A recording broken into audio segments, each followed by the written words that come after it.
Before the next episode of X Job Downloaded starts, I have a big favour to ask. If you've enjoyed any of our episodes so far, please can you click on the follow button on your platform. I'm on Apple, Spotify, Google, Amazon and YouTube. It costs nothing to follow, but makes a real difference to me as a podcast producer. Thank you.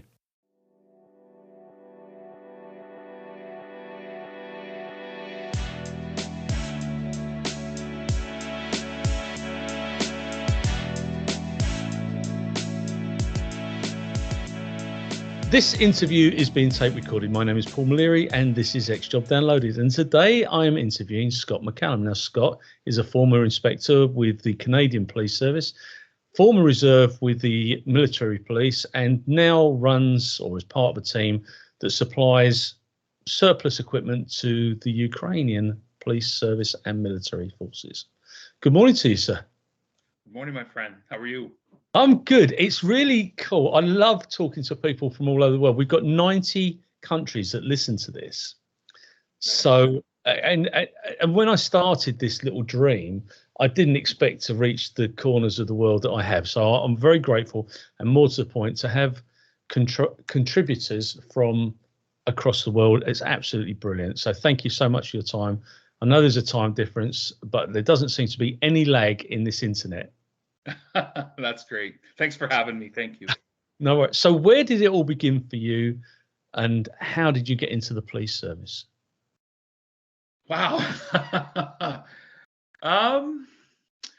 The whole family, I guess I take it back to the family history, lineage. The family served either in law enforcement or military or both, and take it right back to having a great someone who was a sheriff in Scotland, when there were castles and all that sort of cool thing going on. And I don't know, we've always been about service. I think, a lot of kids or youth, they have, maybe movie heroes as their movie stars as their heroes, or sports figures as their heroes, and I had my share too. But my grandfather, probably my hero, and my grandfather was an RSM, and this listening to the stories of his father, my great grandfather, who served in the Boer War and World War One, and then my grandfather, joining the reserves as a boy. Back in the day in 1929, and then all the way up, and then when war broke out in 39, going to the regular military. And my grandfather has a unique story behind him, and it's a fascinating article, and I'll certainly send it to you. So you know how we all have regimental numbers and that. Well, my grandfather's regimental number was A1. That was his service number, A1. And I won't bore you with all the history or how it came about, but it's a fascinating story, and well, you can imagine being an RSM, a lot of things carried on after his military service to my dad and that, but of course spending lots of time with my grandparents, it really resonated with me, and it was a real pleasure as a little boy. And a young adult, and I lost him at a fairly young age. I think it was 13 or 14 when he passed, and he would have been in his early 60s then. And I just have such fond memories, and everything, being an RSM was this done perfectly, and yeah, it's always stayed with me. And I thought, well, when I got older, there's something about the service, something pretty noble about giving back. And I mean, no one joins, I think, any sort of emergency service or the military to get rich, not rich in the monetary sense, but rich with, experiences and the people and the training and the camaraderie. Like, yeah, I think back, I think I've really been blessed, because I can't think of one bad experience. And I'm not talking about when you had to do guard duty or kitchen duty or things like that, but I never really met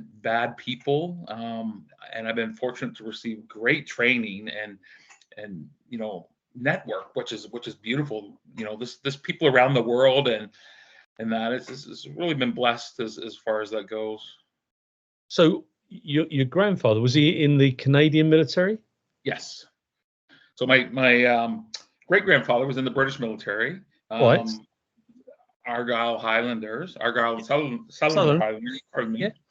And then so he did his service there, and then when they came over to Canada, he joined the military just before the outbreak of World War One, and he was a sergeant. Of course, being an ex-cavalryman, he was with the 1st Hussars, and he taught. And funny little story. So there was a young lieutenant that my great grandfather taught that ended up becoming the commanding officer, and my grandfather was his RSM. Well, I never. In World War II, yeah. So it's kind of neat, when you do the tree, so to speak, and this person to that person, and yeah. I interviewed the Queen's Piper was from the Argyll and Southern Highlanders, and I interviewed him a year ago now. Absolutely brilliant, and exceptional people. The Scottish regiments. I like all the regiments, but I always find the Scottish regiments have got a real something about them. Yeah, there is the history. It's incredible. It really is. Everything from the colors that they carry to the clothing they wear to the cap badge they wear. It's spectacular. Well, I sent you the podcast of Don Shepherd, who's 104 now, and he landed with the Canadians at Juno, but he landed with a Scottish regiment. Okay. So I got, when you get the opportunity, if you listen to it, the piper that plays at the beginning of the podcast was the Queen's Piper, Scott Metham. So it all knits in together because that's how this sort of thing works. The networking that's huge. That's a huge part of policing. What year did you join the police service? So it would have been 1989. Okay.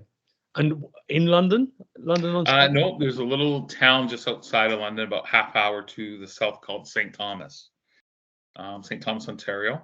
And what's unique about St. Thomas is St. Thomas is known as the railway capital of Canada. Oh. So there were trains coming to and from that area, to the U.S. So many. I mean, it was like the U.S. at one time had a consulate there because that's how many Americans were up there and how important train traffic was to get from Detroit over to Buffalo, and the trains coming and going. The goods in that. So I got my start there. Very blessed, very fortunate, and again, a lot of great friends and a lot of opportunity. And it was a tough town. It was a factory town because the automotive plants, the big Ford plant, was there, and then a lot of the offshoots in the automotive industry was there. So very, tough town, a railway town too. A lot of factory workers. So you can imagine. When I started, they were still paying in cash. Yeah. Where you go to the payroll clerk, and so and there was a notable adult entertainment industry in town there with that were frequented with quite a few factory workers that you knew you were going for a fight. That's for sure when they got going, but. Great community, great people. Worked with a lot of great friends, and as I said, lots of opportunity. Really cut my teeth into policing. Totally different from the military police, but some similarities. But that's where it all began. Yeah. So had you already joined the reserves at that point? I had. So I had a few years under my belt in the reserves. In the reserves in Canada. They've really come full scale from where they were to where when I joined to where they are now. I mean, they used to refer to as the probably the best comparison is maybe your territorial army. Like they used to call it the militia, and then malicious, that word can be taken in so many unfortunate directions, positive or negativity. So then they went classified at the primary reserve and that, and that's where I got my start. And again, it was a different kind of policing, right? Because you learned about prisoner war control, straggler control, route recce's, route reconnaissance, signing, to get the units from A to B, and this is a different type of policing. Sure. There were some opportunities to do some, I'm going to compare like to civilian policing stuff with the regular, MPs, where you're, on base patrolling the quarters, and and you stop people for drinking and driving or drunk and disorderly, or the fights in the mess. But that wasn't necessarily our role as reserve MP. It was totally field, which was kind of great, because you're doing full-time policing, where you're doing all that sort of stuff, and now you're doing a different type of policing, which was kind of great. So I always tell people it was the best of both worlds. Like, I was truly blessed, and again was able to manage both careers. As you got promoted or different assignments in the civilian policing tasks that took a lot of your time, as well as having to maintain your military qualifications and take courses. And as you got promoted, more responsibility. You kind of felt like a juggler some days, and I was blessed, to be able to do both. I really was the best of both worlds.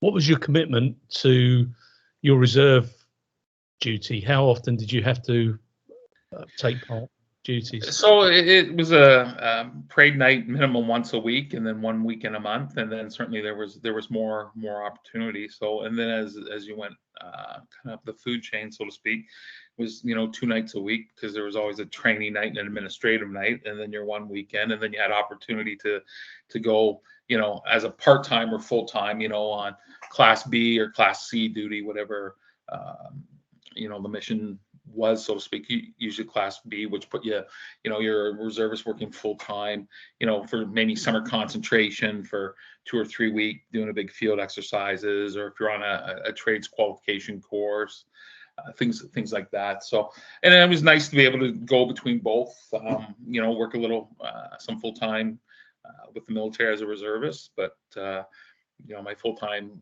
profession's always been law enforcement, and it's always nice, can always seem to manage it, and where something didn't have to give, so to speak. So again, like I said earlier, this one of these people, it seems, where this been very blessed with assignments and training, and things were able to really work out. I mean, I know some friends weren't as fortunate, and they had to give up the military because the demands of their civilian career, and that work-life balance, and that, and others were able to thrive with both occupations. Did the police service give you time to be a reservist, or did you have to do that? Great question. Yeah, and that's kind of come full forward here in Canada now, where civilian employers have to let reservists go in emergency time of need, even whether it's a national type disaster like floods or the forest fires. St. Thomas was very good. And again, there was a little give and take. And, I didn't mind, there are times you wouldn't necessarily put your court slip in for pay, but you put it in the time bank, right? And you were able to, give and take, you use that time, and certainly the service would help you with that time. So again, I don't think, I can't recall any time I was ever denied where I needed a qualification course, or there was a range weekend or some sort of training where it was like I had to go to the sergeant or the staff sergeant at the time, or inspector, and say, I've been denied the time. I don't ever recall that. So again, I just put it in the blessing side of the house, and I know other people on different police services, again, haven't been as fortunate for whatever reason, because they're paying you to be a police officer, and the needs of the organization kind of come first. And if you're dealing with maybe supervisors that don't understand the military for whatever reason, they don't get it. But I did not experience that. And I think at the time, there was a lot of senior officers who had served Reg Force before joining the police department, because when I joined, a lot of these officers had joined in the mid to late 50s, so they were coming to the end of their career, and then so they had maybe did their service, and so they kind of understood it. And so just very fortunate, very lucky. Do you feel that the balance between the two helped you understand both roles? 100%. I'm very fortunate as I advanced in my law enforcement career and military career. I was able to take things from either side and use them to my advantage. And again, I think with anything, the big thing comes down to communication, right? And you're always communicating. How do you, how do you communicate? And as we go higher up, I'll call it the food chain. It's about that servant leadership part where, how can I make it better for you, which is ultimately going to be better for the organization, what's going to be better for me. And, it works in both worlds. And, again, was very able to take stuff from the military side of the house, apply to the civilian policing, and vice versa. So again, just blessed, really. But did you ever get deployed overseas? No, always just inbound in Canada for everything.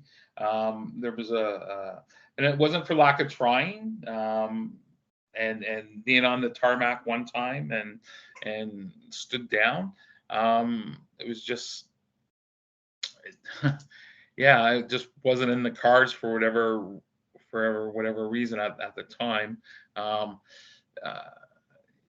Both my son and daughter were young at the time when Afghanistan happened, but I had lost my wife. So, being a single parent and not having the necessary means for, family to look after them. And, it was kind of, thrown back. Children lost one parent. They don't need the risk of another one. But and not to get philosophical or into family stuff, that was kind of at the time certainly when it was very hard for the reserves when the Cold War was still going on to go overseas, because reservists just didn't go overseas. Yeah. Then we had the opportunity when they were closing the bases down in Germany. They put out a call for reserve MPs, and so how the reserve MPs worked, there was 21, 22, 23, 25 reserve MPs, and so they ended up going with 23, which was a reserve unit out of Hamilton at that time, and then it was going to go next 22, then 21, and then hit 25. Well, talk about having a great opportunity. So when a number of these reserve MPs went over to help the regular military police from 23, they ruined it, if you can kind of, for everyone else. And then I know for the reserve MPs got to go over. Then the Gulf War, it was, a very small contingent of Canadians went over there. I believe it was logistics and medicals, people which, performed, great deeds and were recognized. And they took very few regular force MPs. And then, Somalia happened, which was a disaster for the Canadians, and we certainly don't need to go there. But reserve MPs didn't have the opportunity for that. And then, of course, Bosnia, as we know, started, and then a number of reserve MPs were selected to go over there. Went over there, did a great job. I was advancing in my law enforcement career, at that time, and so it was, and that's the hard part, because you want to, you can have the best of both worlds, but you can't have the best of both worlds. Yeah. And then after the Bosnian War, there wasn't a whole lot for Canada, different UN missions, but certainly not the big call out for reservists. And then it was, after the horrific and terrible events of 9/11, and when we got into, Afghanistan, the call up, came for reservists, and again, they performed, amazingly, and did great things, and everything that they had learned and been taught, they were able to apply, and really did a fantastic job. Just a great job. And again, I don't want to say it's a regret, but again, if things had been maybe different, so be it. Yeah, I'm happy to say maybe I had in some small way, with training troops, and contributed maybe in a different way. But so, long story short, no, all military service has been in Canada here, doing different things. When you were a cop in St. Thomas, excuse me, what types of crimes would you investigate? Did you have separate departments to deal with separate types of incidents, or how did your police department work? Yeah, great. Well, St. Thomas was a small department at the time, about 50, 60 officers when I was there. There was a crime unit, and everyone wanted to be a detective, for sure. And that was really the goal, at least the goal for me. I think doing frontline operational policing, I mean, you're doing a lot of traffic enforcement, a lot of impaired drivers, a lot of maybe minor type crimes like thefts, break-and enters, mischiefs. The bigger stuff at the time, obviously, armed robberies, sexual assaults, homicides, that sort of stuff. They're going to the crime unit, major frauds, and things of that nature. I mean, it was the whole gamut. It was only when we, if you had someone as a digger, you really wanted to prove yourself. So maybe you got an arson, let's say, and you can go to your sergeant at the time. They knew you were going to investigator, and say, "Hey, can I run with this for a little bit before we turn it over to the detectives? I'll still answer my calls for service, type thing, and but I want to do a little digging myself on this." And a lot of times they give you a green light if they knew, on your yearly performance evaluation, where would you like to go next? Well, I love to be a detective type thing. If they knew that, they would allow you to run with it. Now, a lot of officers, uniform officers, because they're busy, and the call volumes were high, very quick to turn it over. No further action at this level, needs to go to CIB, and for further follow-up type of thing. But it was always fun. It was always, I don't know, I was like digging, like solving things was always great. Always think back to, some of the tricks you learned when you were interviewing people, Yeah, I don't care what you did. I just want to know why, and you could get them to talk, or, and just different things like that. And I always thought it was, there's a lot of truth that the pen is mightier than the sword, right? And when you get someone in an interview room, you just felt, you're on my territory, my battlefield, right? Like, I got the advantage here, and the room set up how you want it, and what questions you're going to ask, and and I just thought that's great, just through words and talking, and you could get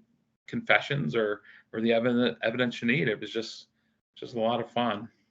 How does it work with regards to legal representation? If somebody gets arrested for a homicide, or do you have levels of legal representation, or is it everybody's entitled to a lawyer? Everyone. Doesn't matter if it's a theft of a pack of bubble gums. If they're arrested, everyone is chartered, and that's in the Canadian Bill of Rights, and that everyone gets a lawyer. Doesn't matter what for, and everyone's cautioned that they don't have to, to talk, and absolutely, and rights are so important, and I agree, and you never want to get into a charter violation where you've denied someone the rights, because it's not going to be good for you. It's not going to be good for the organization, and the courts don't look at that favorably, right? Like, rights are really important, and it's really drilled into all of our heads. It's in the back of our notebooks, and it's not like TV.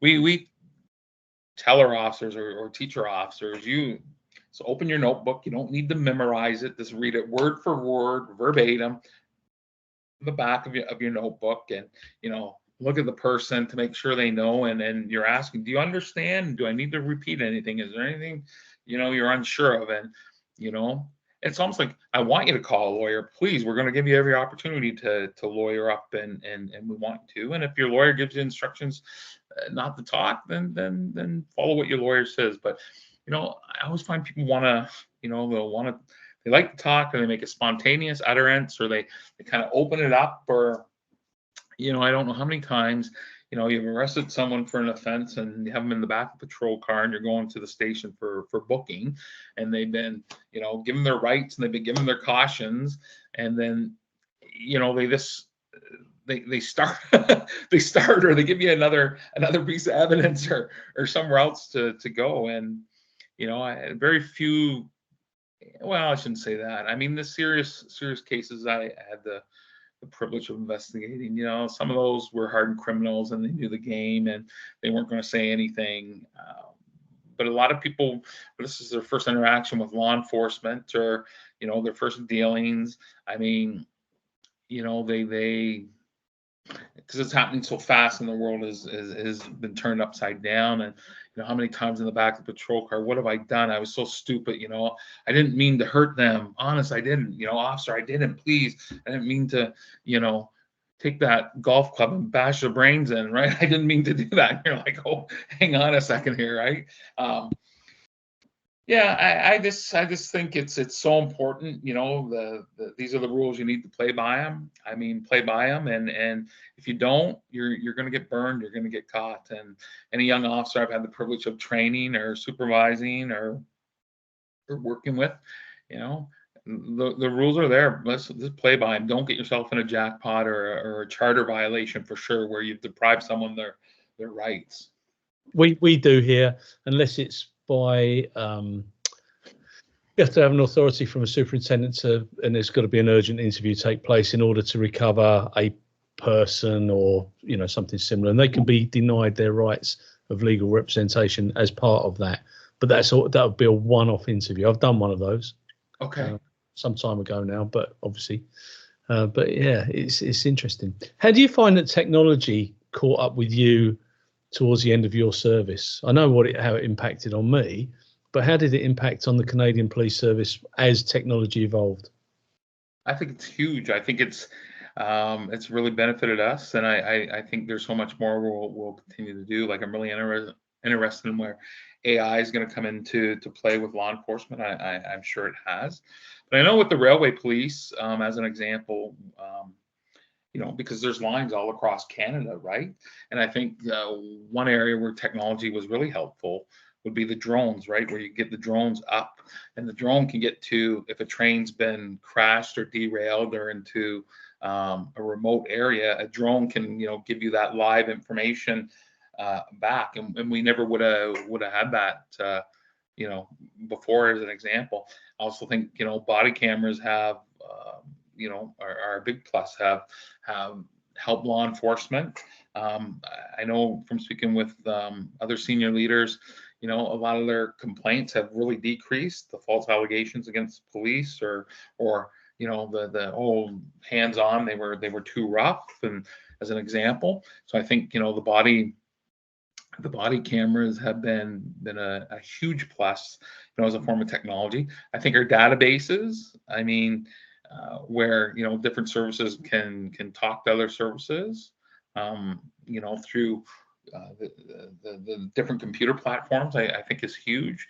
I think when we introduced tasers, and as an example, through Axon, which is our supplier of tasers up here, another fantastic company. I think, at least my interactions with them has been top drawer. But this is how you're able to download the stuff from the taser if it's been deployed. Yep. So I think technology it's really aided us. It's used us. It's been used like really positive, I think, and I think it's really aided law enforcement. And I think there's a lot more that these different AI platforms, and will really carry us further into the 21st century. I mean, I take it back to, I, like yourself, we started when it was the good old pen and notebook, and we still do use our notebooks, right?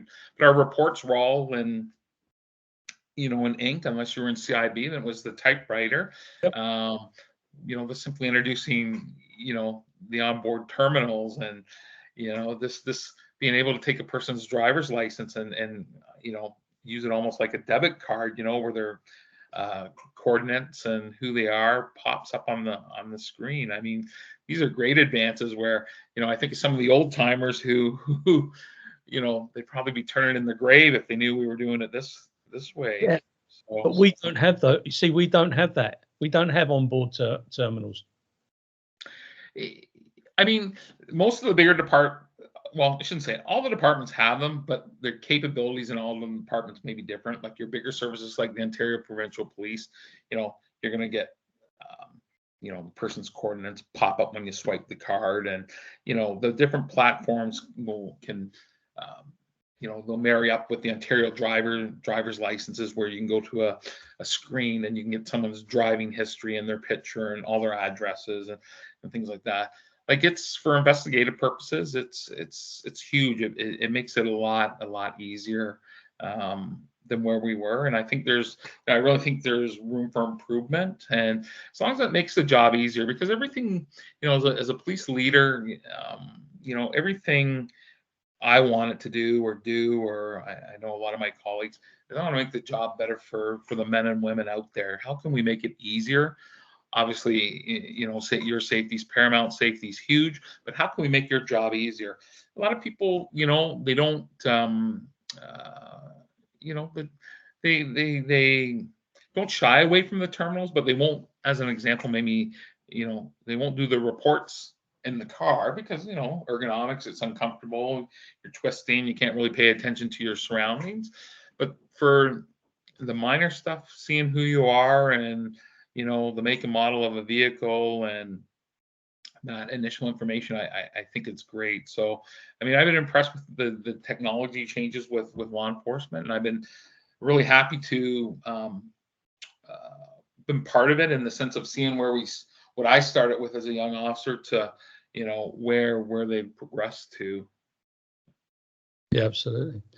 You spoke earlier on about 9/11 and that fateful day. What impact did that have on Canadian policing, in particular policing the border areas where you had such a high percentage of traffic? Well, I was still with St. Thompson. I wasn't with the railway police. I mean, the world changed that day, as we know. I can tell you, it's one of those events. I think back, my mom and dad, they remember when President Kennedy was assassinated, and they knew exactly where they were when they heard that, that news after all these, many years. And, I can tell you, it's funny, not funny, that's maybe not the appropriate word, but how we recall things, as you know, right? Remember, like, I know as a boy, the day, as horrific and terrible as it was, when John Lennon was shot and killed. Yeah. Right. We were at the shopping mall in London. Dad had just parked the car, and we were right about to get out of the car, and special news alert came on, and that terrible news about John Lennon. I remember my mom crying, and it was just horrific. This is one of her favorite stories. She had seen the Beatles as a girl, so we heard about it growing up. So the impact on her, it was an idol. It was someone from her life that she could relate to, and had a lot of meaning. Fast forward to the horrific events of 9/11. I was running I'm not sure if you have it in England. I think you do. A program called Crimestoppers. Yes. So I was the police coordinator for Crimestoppers, and I was going on air on radio at the local radio station to do my crimes of the week. And to never forget that, I was right about to go on air, and again, the producer and the morning air personality who had the early show was going off, because my tapes were, I was to go live at 9 o'clock. So when the morning guy from 6 to 9 finished, I had my window of like 30, 45 seconds, and then the 9 o'clock to 12 o'clock host would come on. So, and these were prominent local radio personalities, right? So they're both in there in studio, right about to do the handoffer, and the producer. Then of course the screen of TV's on back because they're tracking the news. And the first plane, hit the tower, and we were horrified. It's on the news. CNN was on, I believe. And we're horrified, and the producer's going open mic. He literally pulls a sign up and open mic on it, right? Or open air, pardon me, which not a good thing. And so they both jumped on the radio to say, live reports are coming in, blah blah blah, and then so I'm there with both radio hosts and the producer, and we're in the studio, and then other radio people have gathered around, and they're watching the TVs, and of course the second plane hits, and they're like, oh my goodness. And obviously didn't do my crimes of the week. We're this horrified. Yeah. And what's going on, and as we know, the world changed. And then I remember getting back to the station, and it's kind of one of those, everyone's on standby, all hands on deck. I mean, us in the military, they're going to mobilize the reserves. What's going to happen here? I mean, I think there was that bit of unknown, which the whole world. I mean, as you know, a number of U.S. Inbound flights were diverted to Canada. Air traffic shut down, comings and goings, and it was something. I mean, for the entire world, for all of us. And I think law enforcement really, we didn't know, but we knew we got a job to do, keep the peace. You have. What was the inspiration to move on to the railway police?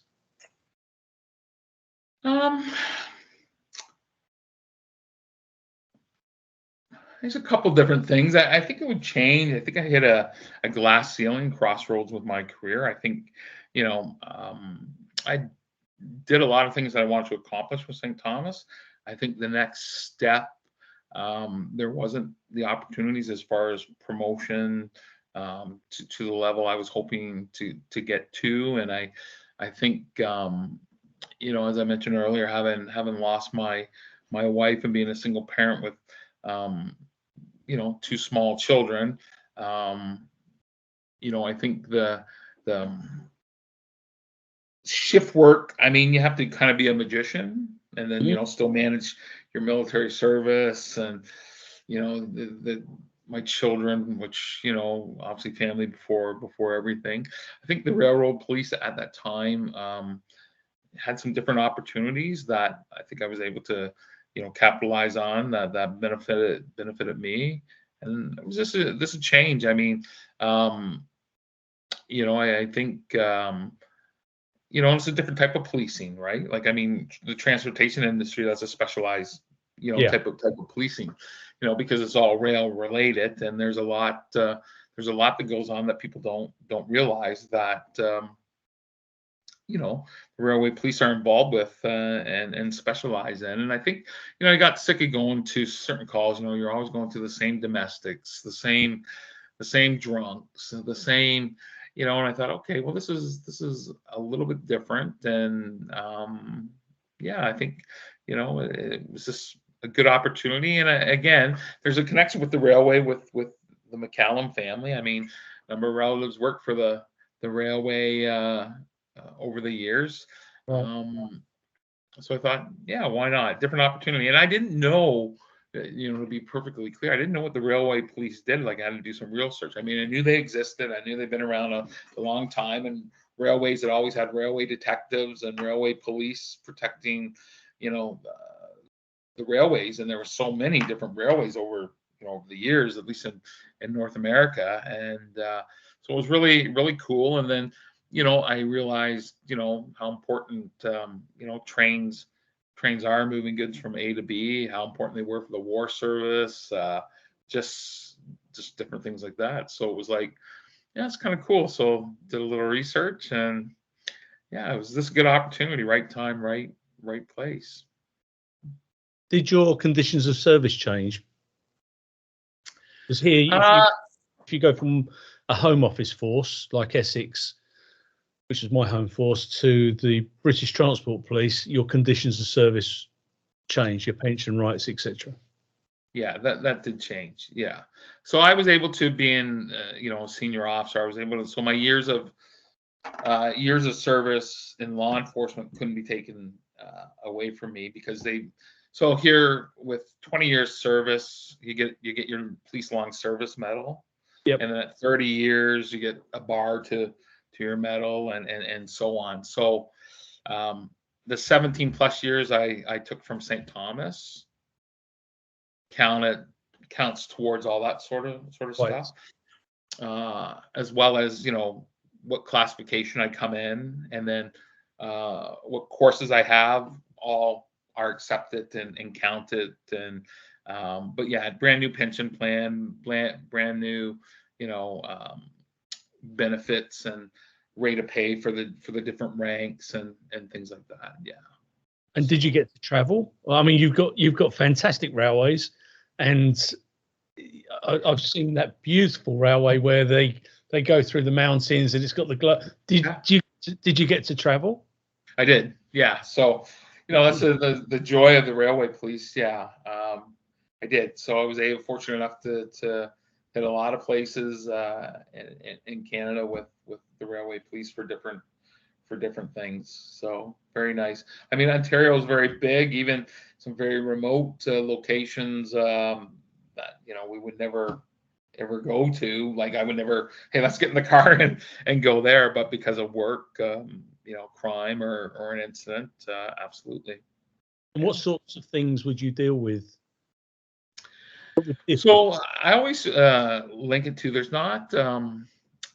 a lot of property crimes with the railways, right? Break and enters, theft, arsons, because a lot of things go by commerce, right? And if those rail cars are in a yard, I mean, but everything with the railway, the whole nexus starts with trespassing. Why are you illegally on this property? If you have a valid reason, you're a worker, contractor, fine. But if you're trespassing, everything starts from there, because you're illegally on the property, right? You should not be on railway property. It's very dangerous. I mean, I can't begin to tell you how many suicides and car crashes and, strikes against, individuals, investigated or managed over the years. It's not a pleasant number. As much as the railway does a phenomenal job to try to combat that and educate people, and the officers are out there, working day and night to prevent this. I mean, it's one of those stats that it's there, unfortunate, no matter how much education and public awareness and enforcement, we do. So there's a lot of property crimes. There's a lot of trespassing, which leads to everything. Certain railroad areas are kind of seedy. They're in not necessarily the best parts of towns. So it could be, you catch a person trespassing, they're wanted on a warrant. So you're going to arrest them on the strength of the warrant. Or they could have already been charged and released on some sort of undertaking or conditions where they have a curfew or whatever. And again, they're trespassing, and you stop them, run their name, and here they are in a reverse homeless situation for breaking one of their conditions. So I like to say, we didn't do a lot of domestic disturbances. We didn't do a lot of homicides, because those type of crimes, just aren't really relevant to the railroad. I'm not saying they can't happen. Husband, wife, team, or whatever, work out a big area and something happens, or a homicide. But in our experience, my experience, they're very on the lower end of the scale of those type of crimes. So a lot of property crimes. And then, of course, you have after the events in 9/11, a whole terrorism component that you're aware of. You have police with you, work with the other agencies. I mean, because God forbid you don't, anyone could be a lone, you get one of these lone wolf actors who put something on a moving train and it goes somewhere, and something happens, and then you're rewriting the whole map. So, because rail yards are open, and so you're trying to prevent that. And then of course at borders, you have illegal people trying to enter the country or exit the country. Well, why not run through a tunnel or over a rail bridge? And so there's a whole different style of policing that, compared to municipal policing, you just aren't doing. And the nice thing with the railway police, we always, you fly under the radar. So, you aren't in the news unless it's something very big. It was part of the blockades that happened and things like that. So, I was in the news, and the railway was in the news because, blockades were, 35 days in the one area. So the news was quite involved there. So, but for the most part, railways like to fly under the news, and they have their own public relations teams that, do all that sort of promotion. But law enforcement, it's good being off the grid, so to speak. Yeah. Did you? It's busy. Oh, very yeah. Busy. I was just going to say one other thing. I mean, people don't realize. I mean, when the auto theft rings, stealing car parts from the cars moving from A to B, and or the luxury cars that are shipped in containers to the ports and things like that. I mean, they get hit, or high value items like alcohol and cigarette tobacco. That's all moved by train. These are lucrative items that the bad guys and criminal elements look for, right? And it's busy. Like there's a lot of when you patrol differently in a rail yard than how maybe you would on a city street. And again, the easiest thing, as I said, the whole nexus, it comes down to why are you on our property. And if you don't have a reason, then there's going to be an interaction, and 9 times out of 10, maybe that trespasser taking a shortcut. But if you're thorough and you do your job, you get that 1 or 2 times, and it's into something really, really big. I mean, I always think back to an officer just doing their job, and then 2 kids who were trying to stow away on a rail car going wherever it was going, and they got in there, and the door had moved, but it locks from the outside. You don't open that from the inside. And if this officer hadn't, had their window down and was probably going 1 or 2 kilometers through the rail yard, hearing the banging and the help, I mean, that rail car, if I recall right, wasn't scheduled to move for a long time. So the consequences would have been, devastating. Absolutely. And there's a lot of rail cars in Canada, isn't it? I mean, it's a great way of getting around the country. How would you say, for instance, someone decided to take their own life? I'm just trying to put into perspective the size of the country. How far would you have to travel in order to go to deal with a jumper or someone like that? Well, we would go, or we would have our local like the local police for that area, manage it, work with us, or do the scene if we couldn't get to it. But 9 times out of 10, we're putting boots on the ground. We're running a parallel investigation for sure. Because it's so big. When I was talking last week to Monique, she was telling me that one city's 8 hours away, another city's 3.5 hours away. So not even close. So if you get somebody, and there's a rail line between the two, so you could end up, 4 hours to the middle of that rail line from either side. I mean, that's quite a commitment.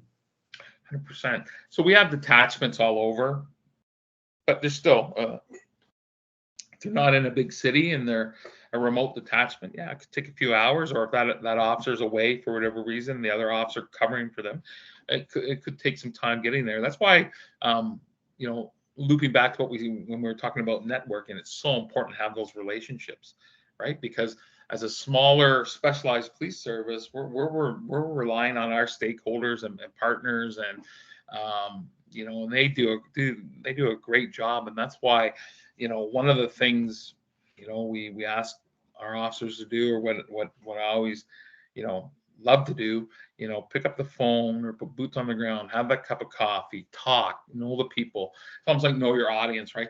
Know your stakeholders, because you're right. We may not be there, and we may be calling that police forces who now, have to give up their resources to help us.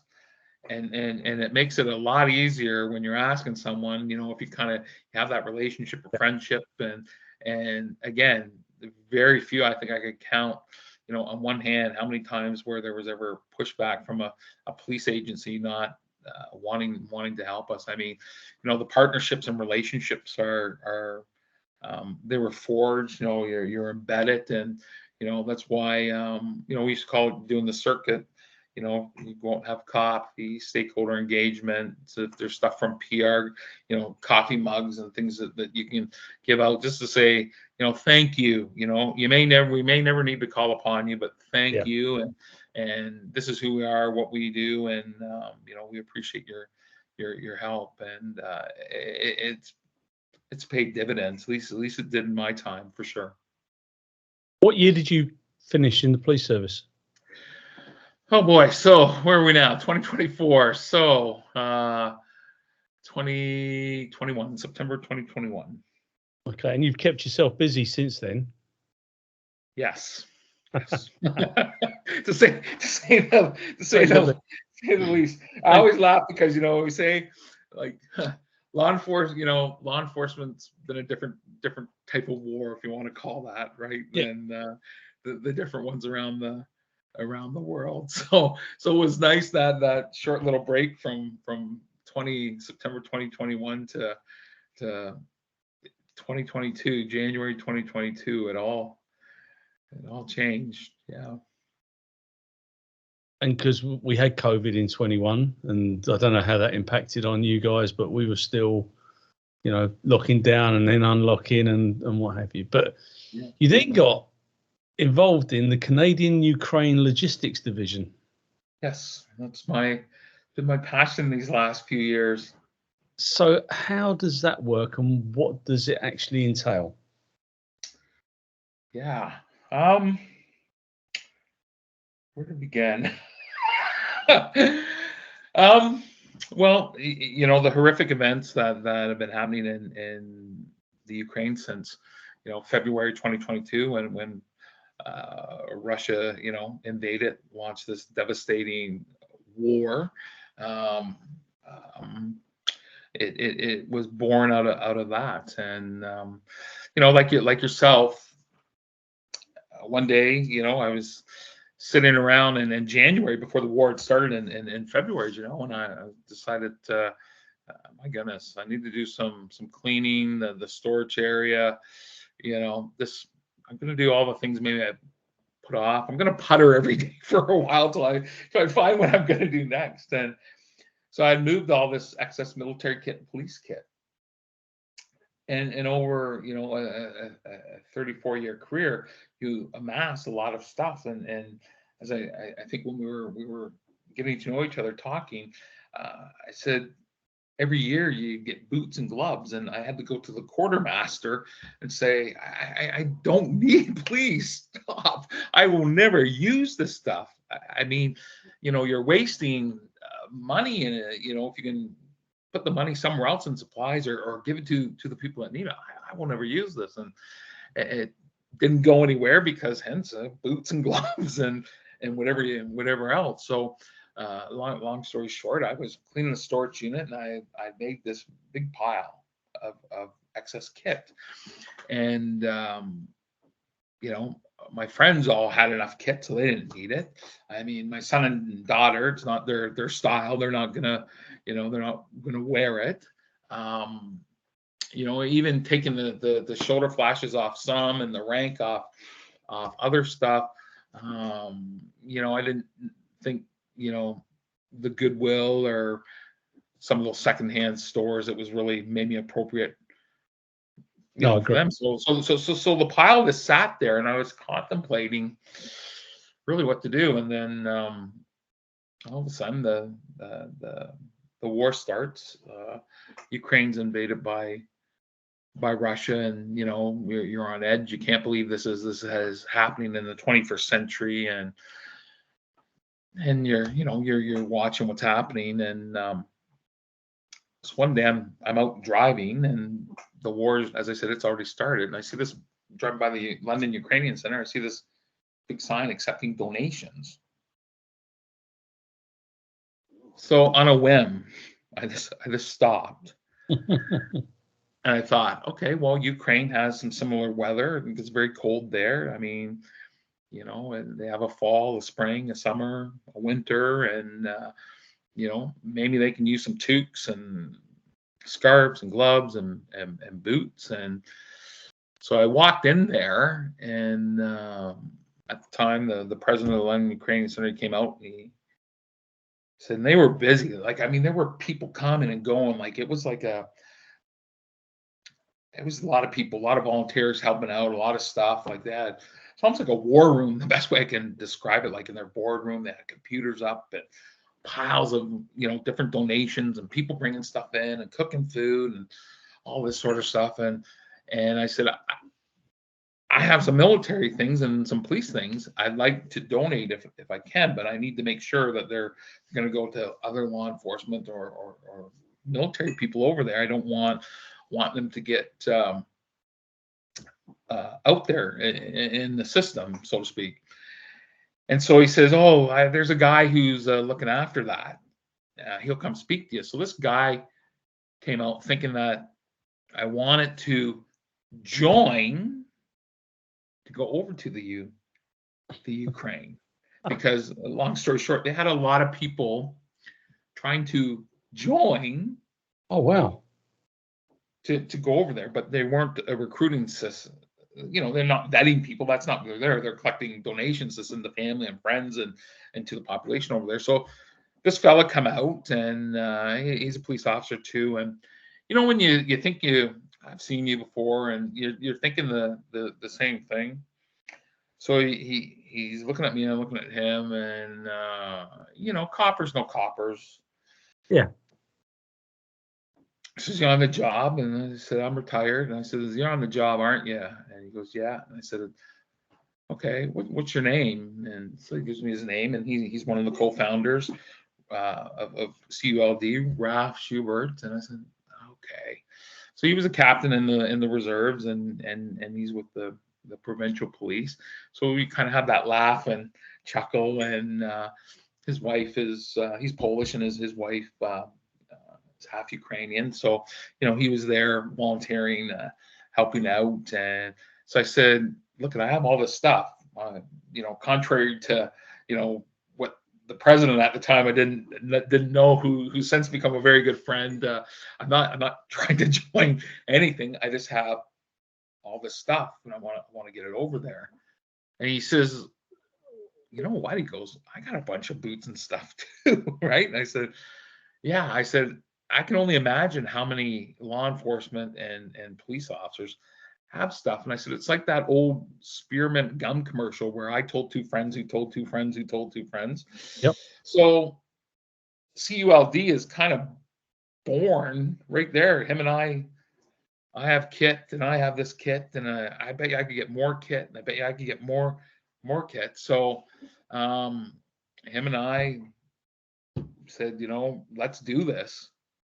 I mean, we put the call out, and I think I shared with you, my garage became a surplus store overnight. Like law enforcement, EMS, they just stepped up. And then I thought, well, I'm retired. This is kind of going to be, my passion until this comes to a successful conclusion. When Ukraine is victorious, and that's, so we literally that day, we put CULD in and kind of action. We didn't have the name then, but we knew we were going to focus on how can we get all this excess kit. And in all fairness, and we weren't the only ones, because there are so many different groups and Ukrainian clubs around Canada doing the same thing, and so many people raising stuff, but they didn't have the military, the policing connection like we did. It's not to say other military and policing stuff wasn't coming in by like-minded individuals, because I know, out in Saskatchewan, that has a huge, Ukrainian community. their law enforcement was very heavily involved. Toronto too. It's just, again, it goes back to that networking and who where I could pick up the phone and at this mushroom from there. So we really put our heads together, and all the stuff was coming in, and it was coming in fast and furious. And okay, how do we get it there? And the London Ukrainian Center was raising money for sea containers. And so what happens real quick with the sea container is you have to have all your supplies that you're going to pack in the sea container, and you give them a 3-day window. They drop the sea container off, then you have 72 hours to fill the sea container. The company comes and moves it to the port, and it gets boarded on a ship, and then it takes about 22 to 30 days to get from Canada, whether it goes to Germany or Poland, and then it's offloaded. Then you have to get it on a trucking company, and then have the truck clear Polish customs to go into the Ukraine, which we could probably talk for hours on that, but to get it where it was going. Wow.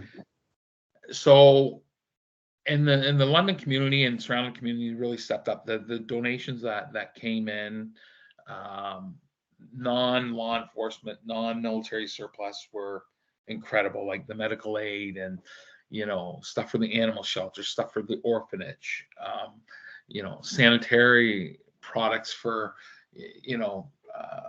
toilet paper, toothpaste, all that sort of stuff for just the local community. It was huge, but we just obviously focused on our little kind of network here.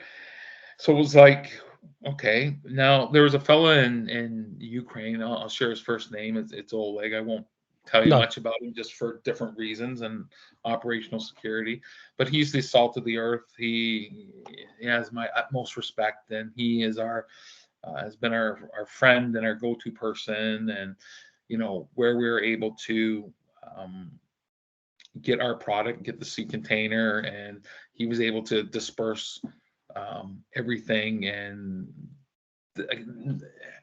if there's a medal or something that should be awarded to someone for their efforts and humanitarian, like, he's at the top of the list. Right. So, once we were given his name through the London Ukrainian Center, we're like, okay. But then, with the news and with different stories you hear, well, there's possible corruption, and maybe things are skimmed off the top and things aren't getting to where they're going, and they, could be on the black market, what have you. So we were sitting around, Raph and I, and how are we going to take this? Where are we going to take it? How can we get more donations? How do we keep awareness up? So we were just literally sitting around, this kind of how you and I are, Paul, and we said, well, what about going to a war zone? What about going there and see for ourselves? And it was like, okay, I'm good with it if you're good with it. And so what about a team of 4? And we'll do some analysis, some risk management. We'll see if it's even feasible, see if we can even get in the country, see if we can do what we need to do, see if they if Oleg wants us, what have you. Sure enough, it was check mark in each box. So there were 2 other members of COD, Peter and Steve, again, both police officers and both ex-military. So we brought them into the team, Raph and I, and the 4 of us decided to go over to Ukraine the first time, about day 86 of the war. So flew to Poland, and then from Poland we were car across to Ukraine, which there's so many adventures and stories. I could, we could probably talk all day, share with you, but again, when I'm a firm believer, good attracts good, and when you're with good people, and you're mission focused, and we have good operational tempo, and what we were doing, and it was reassuring. Yeah, there's risk. I mean, because missiles were flying all the time, and the week before we got there, we were making a stop in Lviv the first time, and they had bombed the train station and one of the fuel depots, and so there's and one of the first things you do when you go over there is you download the app for missile alert for Ukraine, and you put in what region you're in, and this goes off. It gives you a sound, missiles are coming type thing. Get to the nearest shelter. So the first time, that goes off at 2 or 3 in the morning, you're like, oh my goodness, is this the 21st century? Is this, is this, something from days gone by? But I mean, it jolts you out of bed, that's for sure. You're not fooling around. So we get to where our stuff is, and it worked out good that the sea container had arrived while we were there, and we were able to dispatch all the stuff that was on that sea container, to law enforcement, to different military units, to the orphanage, to the animal shelter. That really sustained any question: is there any validity to this? Are these people really genuine? And we were able to come back and do this report to, the board of directors, to the community, to people that donated stuff, hand and heart, that your stuff got to where you want it to go to.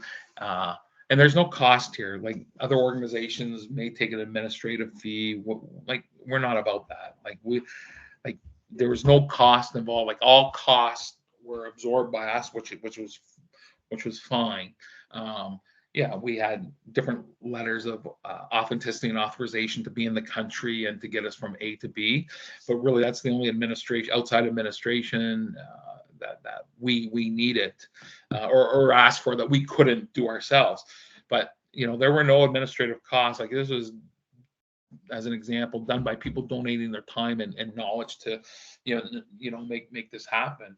And when we came back and were able to do that, or tell people what we had done, I mean, additional donations kind of came in, and we were able to keep awareness in the spotlight, because that's the big thing. Because with the terrible events that are happening in Israel, or what happened in Israel, and what's happening in that part of the world, sometimes awareness shifts, right?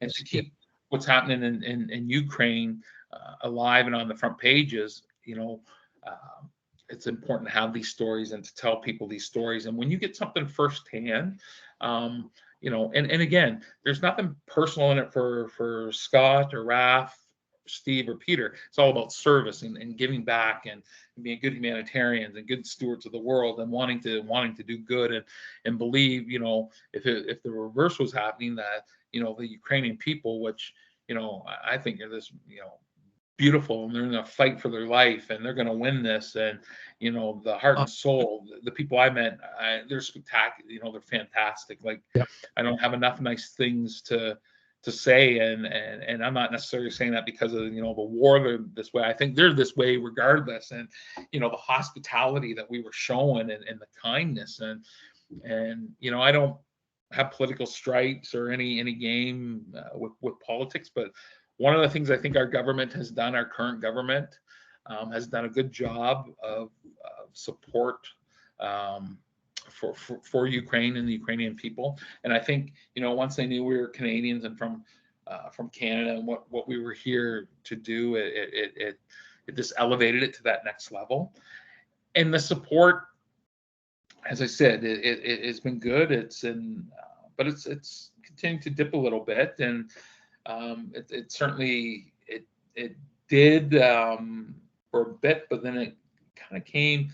A burst came alive when we went back for our second trip, and we brought stuff over for the second time. And as I shared with you, of course, can't give dates, but soon for the third trip on something specific for law enforcement. But it's been a great adventure.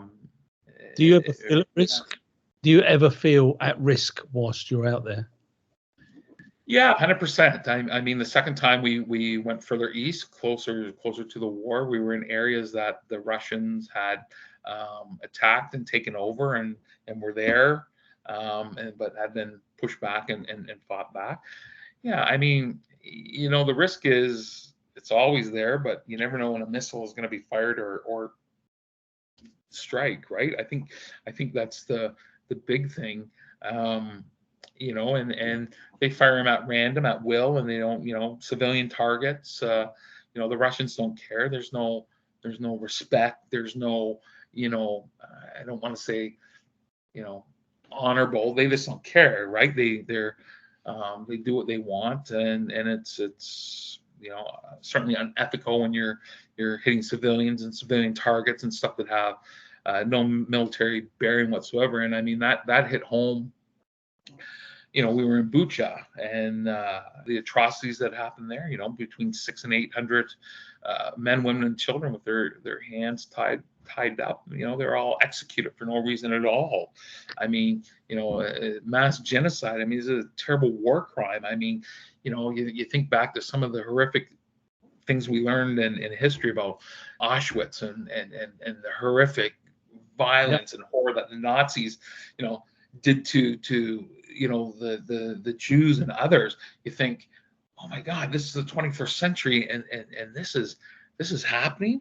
And I tell you, it's a very eerie feeling. It's a very and policing. We're around death by choice. Yeah. Because it's our we're there. We've investigated it, and it's not easy. Is not what I'm saying. It has an impact on you, but this.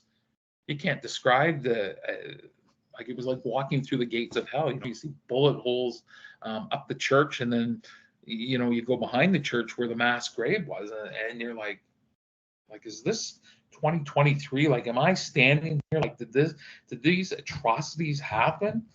And it's mind blowing. Like your heart, it just breaks. That my goodness. Like, and I'm telling you from there was absolutely no way in a million years you will ever could justify it.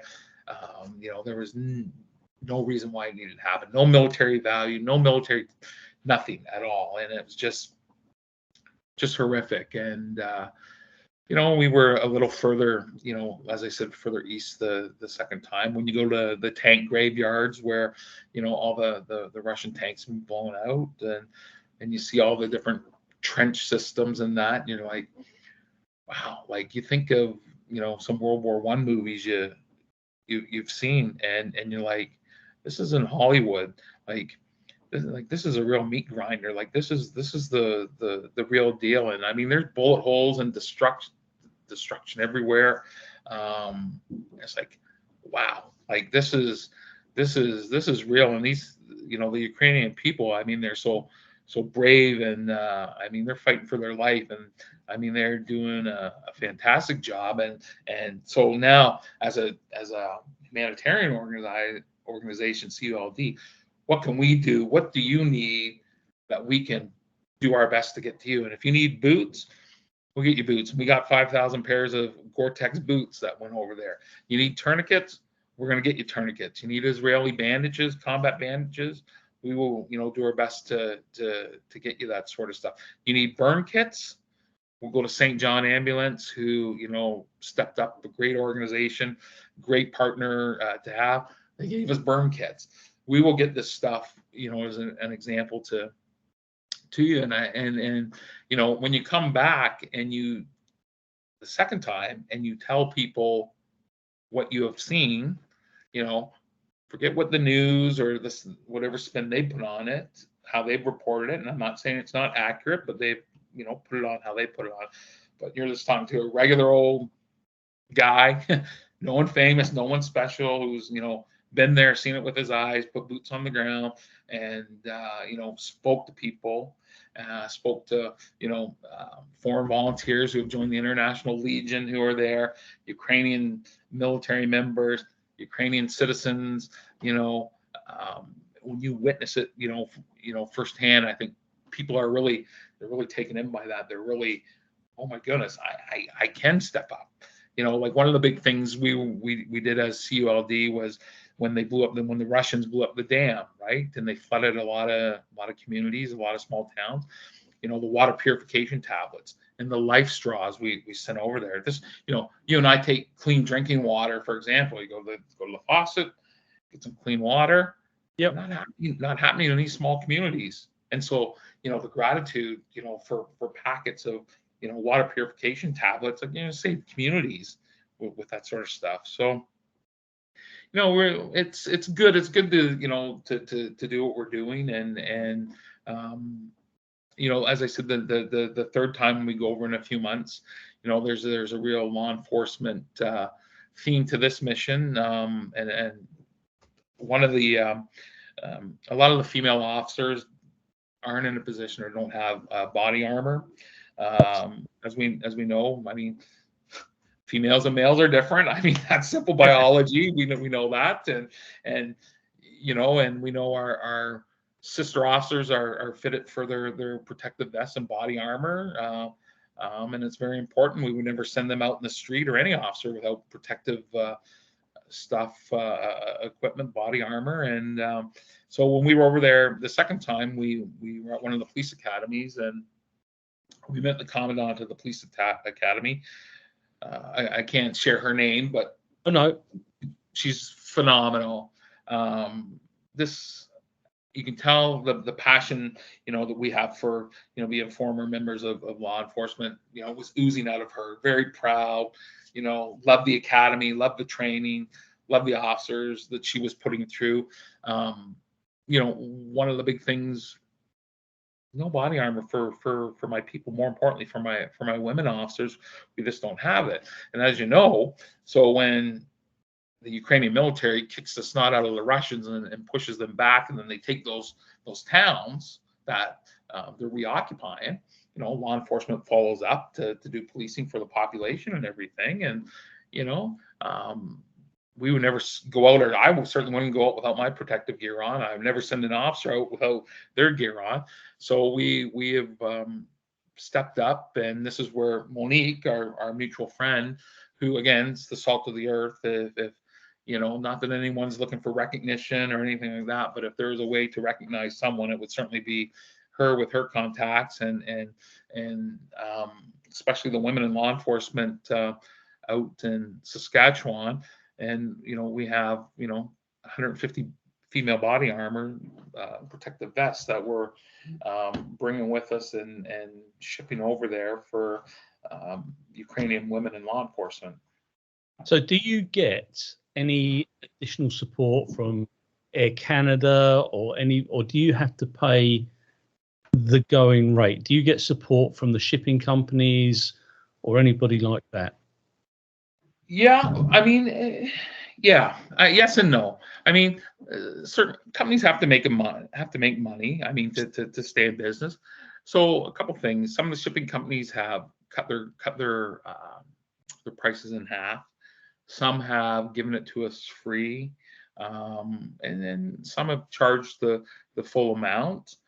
Here's the thing. So like Lot Air, Polish Airways, Lot. I mean, they can't say enough nice things about them. What a fantastic airline. Very generous with sorry, I lost my train of thought. With bringing supplies over there, very, very, very generous. The trucking company to get stuff from out west to here, free of charge, very, very generous. The container, at cost, no profit, made their way of giving back the box. Some box companies the same, and then the Ukrainian post office, Meast, again, a very good organization, very, very good with their rates, either by air or by sea. Again, and this is where the relationship building and speaking to the right people for the right cause, and people, if they can help out, they will, and they want to help out. And when you say, well, as an example, so do you have Costco in the Oh yeah. Oh yeah. Well, Okay. oh, Sorry, yeah. I wasn't sure. So when we were doing the water purification, or even the winter right now, and that's probably even better. So we would tell people, we put it out on the email or the web page or whatever.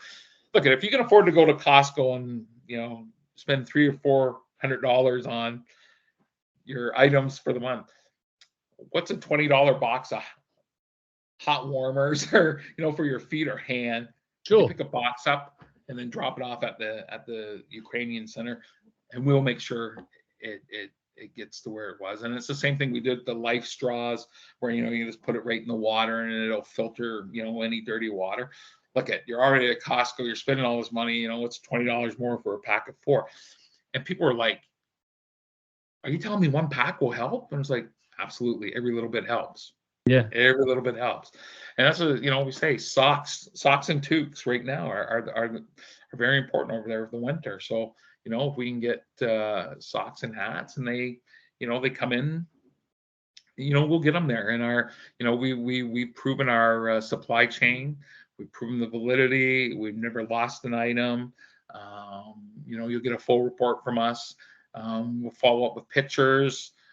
People from the receiving end who lady, the first time, she was an animal lover, God bless her, and she bought all this dog food, and she wanted to go to an animal shelter because not only are there displaced persons, displaced animals, right? So the shelters have become packed with animals.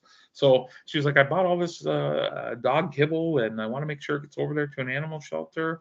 And we were able to come back and say, it went to the animal shelter. There's nothing skimmed off the top. We haven't lost anything. Yep. So, touch wood, and people like to hear that. And when you tell them we don't get paid for doing this, and we do this out of love and because it's the right thing to do, and and we've grown the organization a little bit. Total grassroots. I mean, and as we said, we got people in Poland now. We have people in Ukraine, people across Canada. Amazing, absolutely amazing. And I just got to be clear. This isn't the Scott show. I mean, as I said, my 3 other partners, 4. Raph, Peter, Steve, and Vladimir. Who has quarterbacked everything here from the Ukrainian side of the house, and Oksana for that matter. If anyone deserved a fee as an executive assistant, I mean, it would be her. I mean, there's just so many people to thank, and that have been involved and who care, and it's nice when people come together for a common cause, and yeah. Well, I'm happy to be part of it. Yeah. And the fact for me is that the geography between Canada and Ukraine, I mean, you couldn't really be any further away, could you? Because if you turn right from London, you've got to go across Russia, China, Russia, and that's Ukraine, and Russia's vast. And if you turn left, you've got to go over because you're literally in the middle of Canada, aren't you? I mean, yeah. Pretty much. So then you've got to go across the Atlantic, and so it's quite a schlep. Yeah, we're about 7-8 hour plane ride to Poland. Yeah. I mean, and there's been talk. People said, well, maybe it will get you a vehicle. Flying to here, drive the vehicle across. I mean, for whatever reason, that hasn't materialized yet. It's easier for us to, fly to Poland and then make our way into Ukraine how we do, which has been successful each and every time. Yeah. I think you're absolutely amazing, mate. And if there's anything that we can do from here, if you can let us have your links, let's put it in, because your donators, whether it's if it's cash or whatever it may be, and I'm not making any promises here, but we have some fantastic people listening. If they can support you, then there must be a way that they can get things to you, or and if we've got people in Canada listening that aren't aware of the great work that you do, or even on the northern states of the USA, people that can get, as long as they can get you the the socks or the hand warmers or whatever it may be, then it works. 100%. I mean, we're taking. I think we tell people to go to the London Ukrainian Center website, where there's a post there for specific donations. They're looking for this sea container. Like, we're not looking for washing machines or couches. So we're very, as an example, so we're very specific about the donations that we receive, because this is not going to pack a sea container full of people's junk that they think is good. Now, this is specific stuff. As an example, we will put a call out for fire equipment. I know the first time we brought over 15 or 20 complete sets of bunker gear, helmets, the boots, what the firefighters wear. And I remember going to the local fire station, and this same fire company was the one that fought the fire at the fuel depot and the train station. Think of that toy you got as a kid at Christmas, and it was the most amazing toy, brought a tear to your eye. I mean, we've all seen, I guess, grown adults cry for different reasons, but to see 15, 20 men with tears in their eyes when you're giving them, I'm not saying our equipment's better than theirs, but in my humbled opinion, it seemed to look like it was. And again, I don't know, I'm not a firefighter, but they put it on right away, and it was kids at Christmas. And it was the same with law enforcement. Because before we could meet the leadership of a particular law enforcement, we had to be vetted, right, to make sure we weren't rushing the enemy. We're going to assassinate someone, right? So they can come over and make sure we're the real deal. Who we are. 4 Canadian police officers. Here's our credentials and who we are. We're on your side. We're on the good guys. But hey, you go through your validity checks, make sure who we are 100% before your command team is going to come over. And the officers that came over, again, coppers, no coppers. And I was looking at the one officer, and he has his AK-47, and I'm looking at the sling that's holding the AK-47, and you can appreciate this. It looked like something from 1952 vintage Korean War webbing, but Soviet style. Leaving a big red mark on his neck and cutting into his skin there. And so we had someone donated some of the combat slings. You just sling it, and they kind of have the balance if you put your hands out to the side there. So we gave this officer one of those slings. And again, it's the greatest thing in the world. He thought, oh my goodness, this is amazing. And then he said to us through the translator, please don't be mad or upset. When I turn the AK back into the armor at the end in the shift, I'm putting the old sling back on, because the new sling, if I leave it on for the next officer, whomever, it may disappear, right? Like, as an example, thing. And it's like, so these little things. So we tell people, it's the little things. Again, socks, hats, first aid kit, whatever. Like, it will go to good use, and we'll make it happen. We'll make it get there, and people are, like I said, appreciative. And again, the kindness and hospitality, that I received and the rest of the team received from the Ukrainian people, it's second to none. And I mean, they're fighting for their life, and we have to do everything in our power to, make them be victorious and successful. We really do. And I'm not Ukrainian. No, my girlfriend's Ukrainian. But as I always say, right, I'm not Ukrainian, but I love Ukraine. It's just one of those things. It's just, how can I do some good in the world and keep doing it, and with like-minded individuals on the team, and it's nice when it all kind of comes together. Yeah, absolutely. But ask me, so you fly into Poland. Yeah. You pick up a vehicle. You cross the border into the Ukraine. And you drive. Yeah. You're bonkers. You you don't have a Ukrainian guide with you. No, we do. You do. So to get across the border. So each time we've had a team member on the Ukrainian side pick us up, get us across the border, and then from there we pick up a vehicle. We have a vehicle over there. Our CUD does CULD.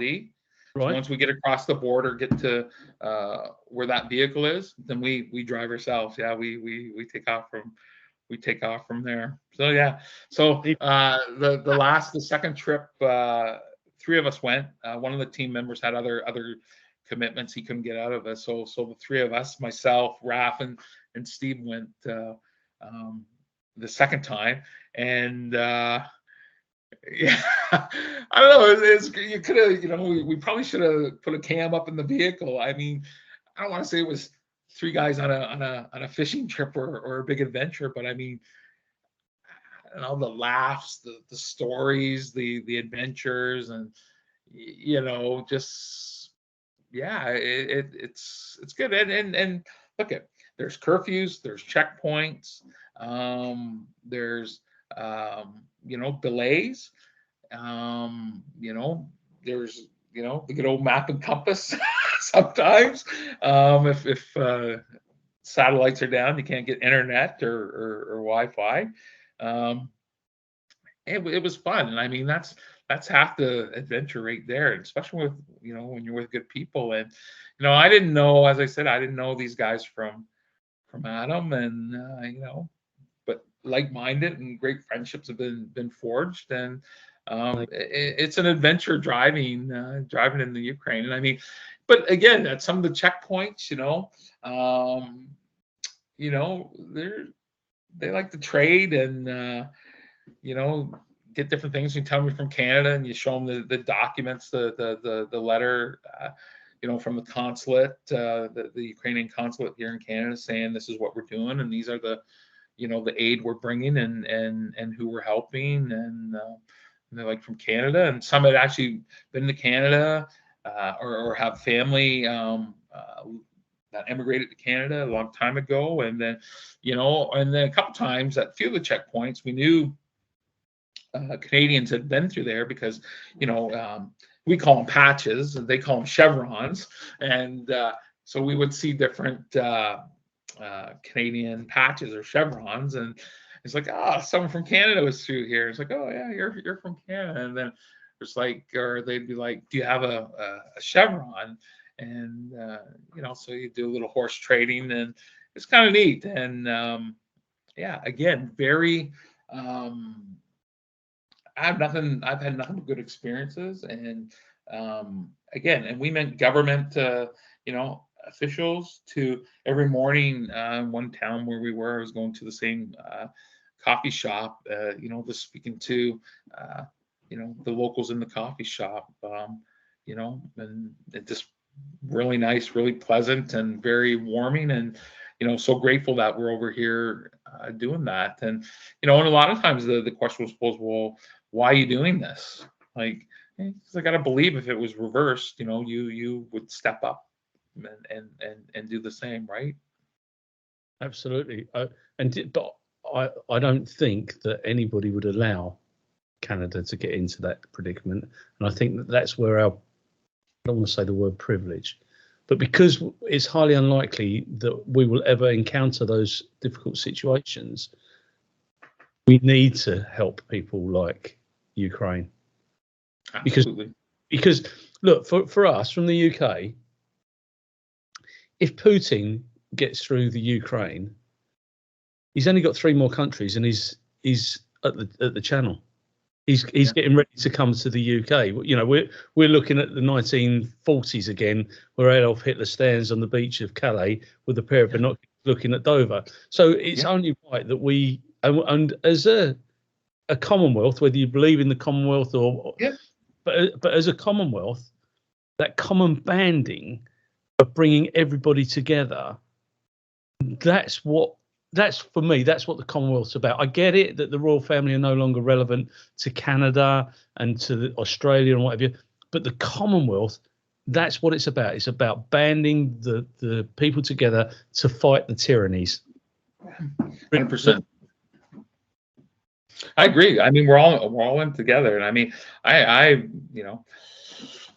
very proud to say, I served the Queen, and very proud of wearing her her crown and our cap badges and her image on our medals. Absolutely. I mean, we're all in it together, and you're right. Who'd have thought this was going to happen? None of us. But now that we know it has happened and it is happening, I mean, we that link certainly between all of us needs to be, formatted and totally solidified for sure. I mean, like they are, when you speak to some of the soldiers, some of the military people we met, like, they are, when they have had interactions with the Russians or captured them or what have you, like, a lot of them don't know what they're there for or what they're doing, and again, that's been open source by, we've read the reports and everything, but when you speak to people that have had some interaction, it's like they don't. And I mean, like, I can only imagine, and I'm no expert or subject matter expert, but I mean, like, our training, having heard what I've heard, I mean, that's so much more superior, and compared to these young men and I think maybe women in the Russian military that are been sent, and like, it's a meat grinder up there. Like, it's, the best way I described it to someone, and I hate comparing it to movies or what have you, but the remake of All Quiet on the Western Front, the brand new one, the remake, trench warfare, or maybe Saving Private Ryan, where it was so realistic, like, where people were actually crying in the movie theater, that may experience that in their life. I mean, like, it's incredible. Like, it is a real meat grinder over there. And it is, absolutely. And and as I said, having seen the trenches, like, it's just trench warfare. It's something. Having seen the destroyed tanks in the tank graveyard, right? You're like, wow, like, this is real. This is very real. And if people don't know what they're fighting for, right? And I think that's the difference. The Ukrainians know what they're fighting for, and they're in it to win, and they're gonna win. But when you're sending, the Russians, or these Russians who don't have a clue what they're fighting for, I mean, that's not a good thing, right? Like, if they're not buying into the cause or believing into the cause, and it shows, right? The amount of Russians that are surrendering, and that's the other thing. They have billboards that we've seen. If you want to surrender, if you're Russian, you want to surrender, this is the number you can call, and they tell you how to give yourself up and how to do it, right? It's very real. It is very real. Well, it's absolutely fascinating, and thank you so much for your time today. Before we conclude this interview, I have to ask you, is there anything you'd like to add, alter, or correct in relation to the statement that you've made today? No, I'm good with it. I mean, again, I just want to be clear, it's not my show. There's a whole team. I mean, I couldn't have done it without Raph and Steve and Vladimir, Peter, and Oksana, everything she does. The support of our families, like, has all been huge. I'm just the talking head for the team today. I mean, again, and of course, Monique for connecting us and everything she's done, and certainly, maybe after our third trip there, we'll have some more stories, and we can show you how maybe we can do it live when we're over there at one of the police academies or something. Love that. If we could do a live broadcast That would be absolutely amazing. I would absolutely love that. And you're absolutely right. The fact is that everybody knows it's a team effort. Everybody knows that. You know, the fact that you're spelling out, you don't have to, because we know that it's not just one person. Amazing teams do these things. Exactly. And I'm blessed. It's a good team. Yeah, very good team. Well, and you know, it's people such as yourself that are willing to take the time to listen and promote it on your podcast and to keep that awareness alive. And you know, as I said, I'm a firm believer in karma, and good attracts good, and I think good people attract good people that want to do the right thing. And I guess I consider myself fortunate, whether it's been around good people in my career and certainly good people with these volunteers, that top-notch people I work with.